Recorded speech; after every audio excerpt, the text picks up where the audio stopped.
Music کے فائدے کیا کیا ہوتے ہیں، اس کو نقصانات کیا کیا ہوتے ہیں، آپ تھوڑا سا اندازہ کریں. شاید پچھلے سال یا اس سے پہلے والے سال یہاں ایک شو ہوا تھا پارک کے اندر جس پہ کروڑوں روپے خرچ ہوا تھا. ہر انسان کو پوچھنے کا حق ہے، ہمیں بتایا جائے اس کا فائدہ کیا ہوا کشمیریوں کو. جو کروڑوں روپے خرچ ہوا ہے اس کا فائدہ کشمیریوں کو، کشمیر کے اقتصادیات کو کیا ہوا، یہاں کے اخلاقیات کو کیا ہوا، یہاں کی صحت کو کیا ہوا، سوائے اس کے کہ تباہ یہی ہے وہ. خیر، پہلا سوال آپ کا تھا، یہ ایک علمی سوال ہے کہ جو میوزک چلانے والے ہیں یہ کبھی کبھی حوالہ دیتے ہیں خواجہ معین الدین اجمیری میوزک سنا کرتے تھے، خواجہ نظام الدین اولیاء میوزک سنا کرتے تھے، خواجہ حبیب اللہ نوشہری میوزک سنا کرتے تھے اور وہ گایا بھی کرتے تھے.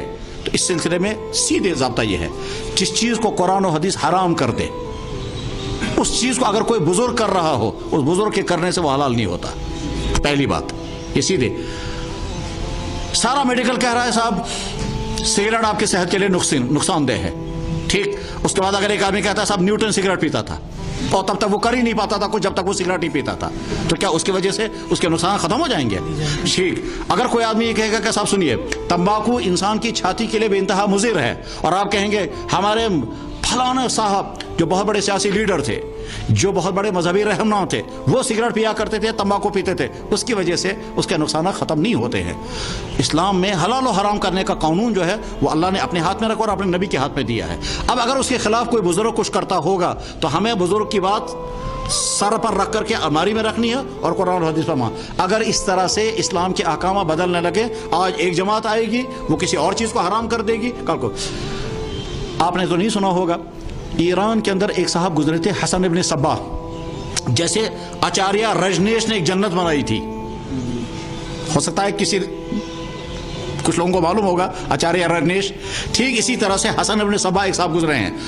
وہ باقاعدہ یہ کہا کرتا تھا کہ یہ بیوقوفی ہے اپنی بہن دوسروں کو دے دو، دوسروں کی بہن سب سے بہترین بات یہ کہ اپنی بہن کے ساتھ نکاح کرو، کیونکہ ہم جانتے ہیں اسے وہ ہمارے گھر کی ہے، وہ ہماری ماں کی خدمت کرے گی، نہ ساز ہوگا جھگڑا ہوگا، میں اس کے کیریکٹر سے واقف ہوں. اس لیے یہ غلط بات ہے کہ اپنی بہن کو تو کسی اجنبی کو دے دو اور اجنبیوں کی لڑکی اپنے گھر کے لیے لاؤ اور طرح طرح کی پریشانیاں کر دو. تو جن بزرگوں کی طرف یہ بات منسوب کی جاتی ہے وہ میوزک سنا کرتے تھے، یہ ان بزرگوں پر تہمت ہے. وہ اصل میں میوزک نہیں سنا کرتے تھے، وہ اشعار پڑھا کرتے تھے. جیسے آج بھی کوئی انسان اپنے گھر میں نعتیں پڑھے کوئی حرج نہیں ہے، لیکن اس کے ساتھ ساز ہوا کرتا تھا، اس ساز ہونے کا کوئی ثبوت نہیں. اور اس کے بعد پھر اگر انہوں نے ساز گایا ہوگا تو جناب والا ساز گانے والا عام انسان ہے، چاہے وہ بزرگ ہو، اس کے ساز گانے کی وجہ سے حرام چیز حلال نہیں بن سکتی.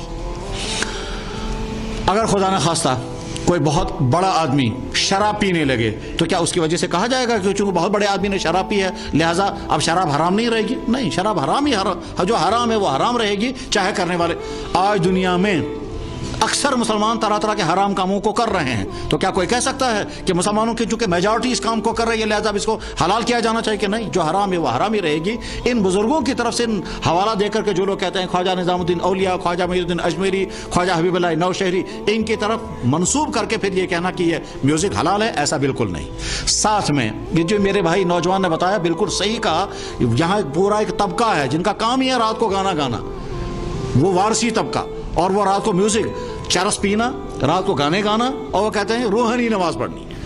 کھانا تو کھائیں گے پلیٹ میں، نماز پڑھیں گے روحانی. یہ دراصل گمراہی ہے، اس کے علاوہ اس کی کوئی حقیقت نہیں ہے. جس چیز کو اللہ کے نبی نے حرام کر دیا اس کو دنیا کی کوئی طاقت حلال نہیں کر سکتی.